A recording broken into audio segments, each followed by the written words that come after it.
एक आम सी सुबह थी, बिल्कुल आज की तरह। और फिर अचानक आसमान में सूरज से भी तेज रोशनी चमकी।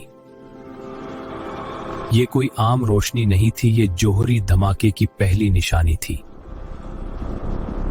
लेट जाओ जमीन पर। लेकिन इस खानदान को पता था कि क्या करना है। वो फौरन जमीन पर लेट गए, आंखें बंद के सर और गर्दन ढांप ली। ये पहला और सबसे अहम कदम था। चंद सेकंड बाद आई वो लहर जो कुछ भी रास्ते में था तोड़ती चली गई।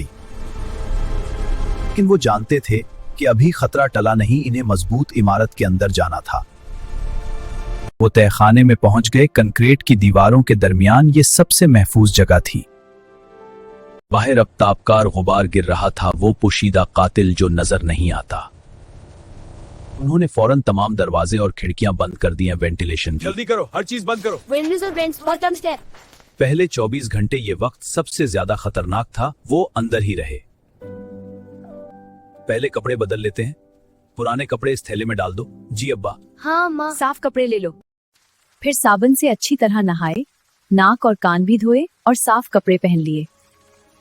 खुशकिस्मती से उनके पास हंगामी कट थी। पानी, खुराक, रेडियो, दवाइयाँ, सब कुछ। बैटरी वाला रेडियो उनका सबसे बड़ा सहारा था। वो सिर्फ सरकारी हिदायत सुन रहे थे। हुकूमत की तरफ से अहम हिदायत। माँ ने बच्चों को पुरसुकून रखा, उन्हें सादा सी बातें समझाएं, डरने की जरूरत नहीं। तब उन्हें याद आए 3 सुनहरी उसूल। अंदर जाएं, अंदर रहें, हिदायत सुनते रहें। वो महफूज थे क्योंकि उन्हें इल्म था। उन्होंने घबराहट नहीं की, दुरुस्त फैसला किया।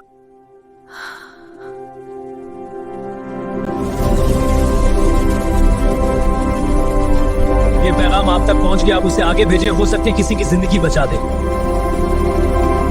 फेरी टेल्स कहानियां सिर्फ सुनाने के लिए नहीं, सिखाने के लिए भी। अल्लाह करे इस आगाही की कभी जरूरत ना पड़े, लेकिन तैयार रहना हमेशा बेहतर है।